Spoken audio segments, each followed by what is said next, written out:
What up? It's what incredible man. Yes, I'm back at it again, and this is Kimetsu no Yaiba episode 23 discussion slash review. And let's be real and let's be honest.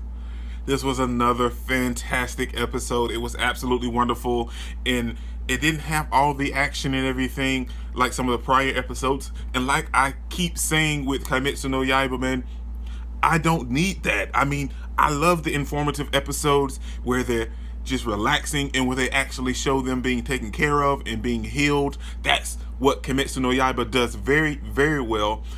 And they show that them healing and having a nice relaxing time and kind of recuperating from all of the stress and the hardships that they've had to come across building up to where we're at now.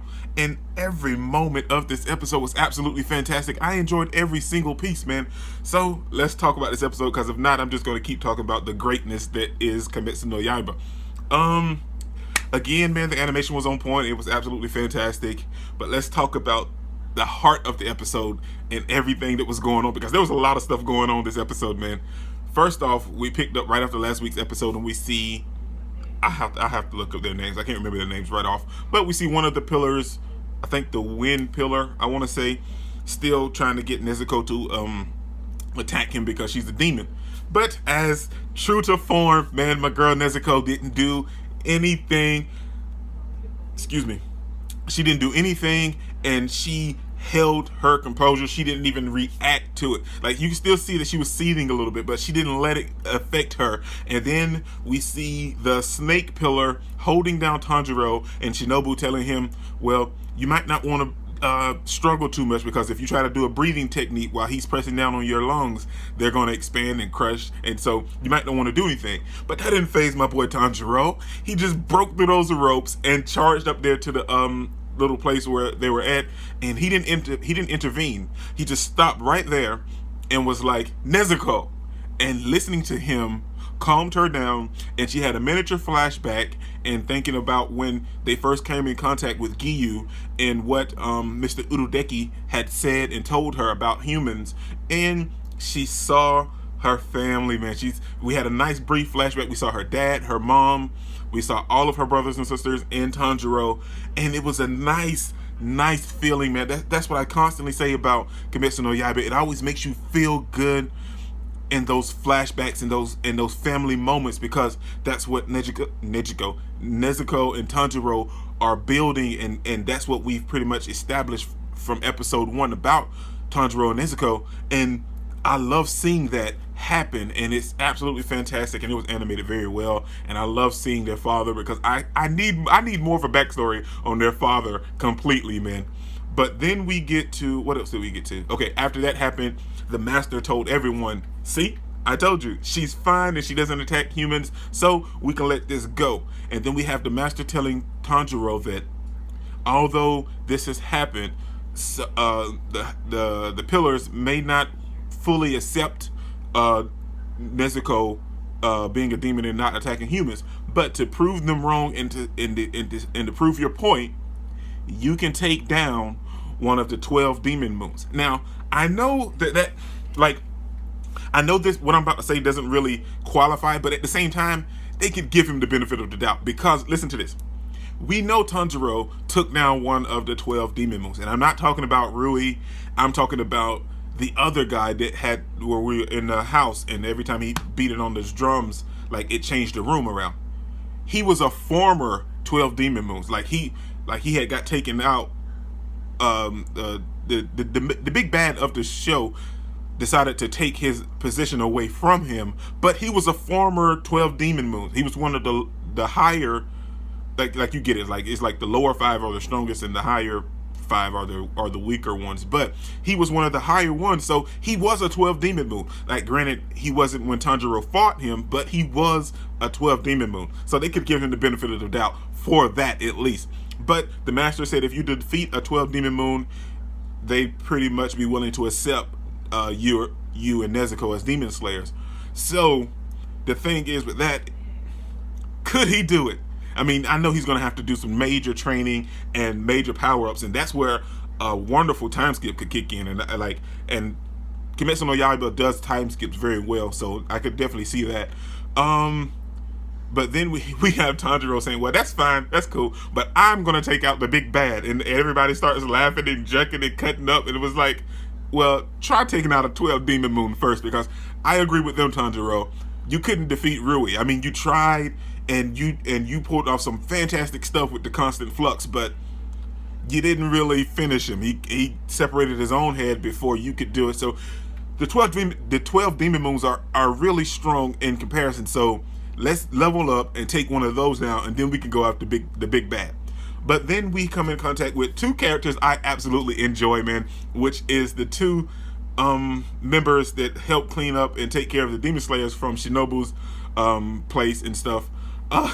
They came in around there laughing and cutting up and made the scene funny, and I love that. Kimetsu no Yaiba does comedy very well. Like, they have the serious moments and everything, and they'll throw a splash of comedy in there to give you like a relaxing feel after you've had so much information or seriousness going on in the show. And then we had Shinobu telling those guys take Tanjiro and Nezuko to her house, and then Tanjiro came back around the corner, was like, well, please, please, please. And this is where it got interesting, because we also see one of the coolest guys to me, pillar-wise anyway. So they're all cool, but this guy stands out to me. Is, if I'm not mistaken, it's the Mist Pillar. Dude looks so fantastic. He looks like calm, cool, and collected. And Tanjiro came back all shouting at the master and everything, and the dude grabbed 3 rocks. Pew, pew, pew, and tore Tanjiro up, man. It was like, you don't talk to the master like that. And I was like, okay, Tanjiro, you might want to leave for today and then come back at a later date. So then the people came back and was like, what? They started hitting Tanjiro and everything. Like, why'd you come back? Why'd you embarrass us in front of the Hashiras and the master and everything? And it was fantastic, and I love seeing that. That's why I say the comedy is always on point in Kimetsu no Yaiba. And as they were leaving, the master said something wonderful, and I don't know if anybody else picked up on it. He said, I can't remember her name. Anyway, he said, tell somebody, oh, what is her name? Anyway, he said, tell her I said hello. And I know the name, but I can't picture it and remember. But it's the chick that helped Tanjiro and Nezuko when they were in the city, and where they were fighting the two monsters with the guy with the arrows and the chick with the little toys. It's her. So the master knows that she's a demon, but she's not a bad demon. So I definitely need more information going on from the master and her, because I can't remember her name and it's bugging me. But yeah, the master knows that she's a demon and he's letting her live, but she's not a bad demon. So he hasn't sent any of his Hashiras after her. That does nobody else get how the significance of that? That it's like a 2-part thing, because the whole thing with Nezuko, and it's so good, and I need more information on the master as well, man. So then we get to the part where we see the two helper demon slayer people taking Tanjiro and Nezuko to Shinobu's mansion, and we come in contact with the chick that I'm pretty sure she's the one that broke Tanjiro's jaw, and the chick from the selection. And they come in contact with her, and she's like, oh, she's looking all nice, and she doesn't say a word. But then we get introduced to another one of Shinobu's apprentices. But we also learned that chick directly studies under a Hashira, aka a pillar, which makes her a master as well, because that's what the other two guys that was toting Tanjiro called her. They called her master. So that is absolutely legit, and I didn't know any of this because I'm an anime only watcher, but that is very, very good to find out that she is a master, and she graduated just like Tanjiro did, but she trains directly under a pillar. Now, granted, Tanjiro and Inosuke had to train under someone too, though, didn't he? Yeah, he had to. But anyway, Tanjiro and Zenitsu, and I'm pretty sure Inosuke, seemed like they were all trained by former pillars.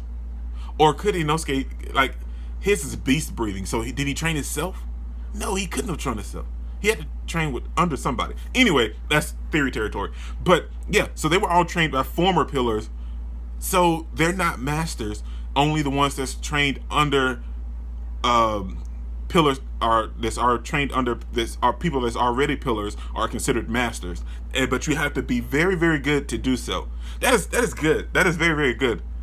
So then we come in contact with one of my favorite parts of this episode, and that is where we finally get to see Inosuke and Zenitsu, and I love their reunion, man, and I'm so happy that the gang's back together, and we kind of come in contact and we learn some stuff, man, that Zenitsu's arms and legs and pretty much his whole body has shrunk because of the poison of him almost being turned into a spider, and so he's a little smaller than average, and Inosuke's voice and vocal box is pretty much messed up from the whole fight and him screaming, so they're going to take some time to recuperate and kind of get their bearings back because they are pretty beat up, and Tanjiro's sore all over.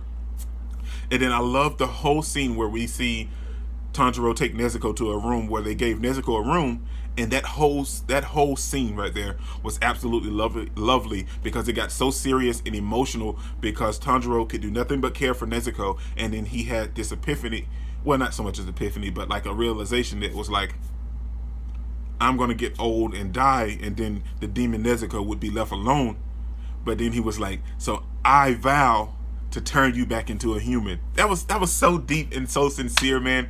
And then we get to the heart, and that is the meeting the master had with the Hashiras, aka the Pillars, talking about what are they going to do because these demons they're getting stronger, and they defeated so many demon slayers up on that mountain, and the demon slayers can't compete with these demons.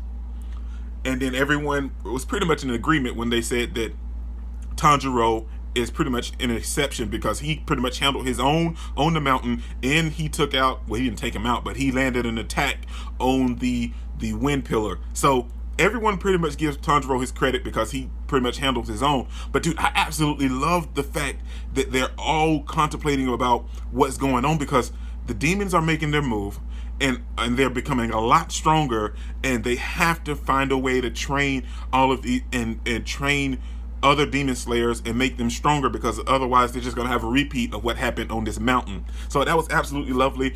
And we see that the master tell them that whenever the big bad has something going on, a plan that he's trying to make happen, he always throws in a diversion, and maybe this time the mountain was the diversion.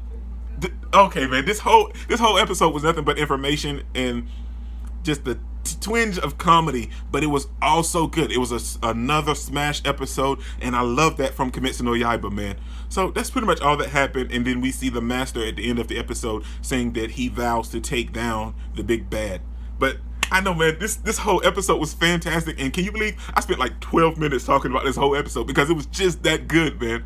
But this is your boy Dick Incredible. Don't forget to smash that like button until you can't smash it anymore. Comment down below, and I'll be sure to respond to each and every one of them, and subscribe, but only if you really want to, man. And remember that anime matters, anime is greatness, and anime is life, man. Peace out.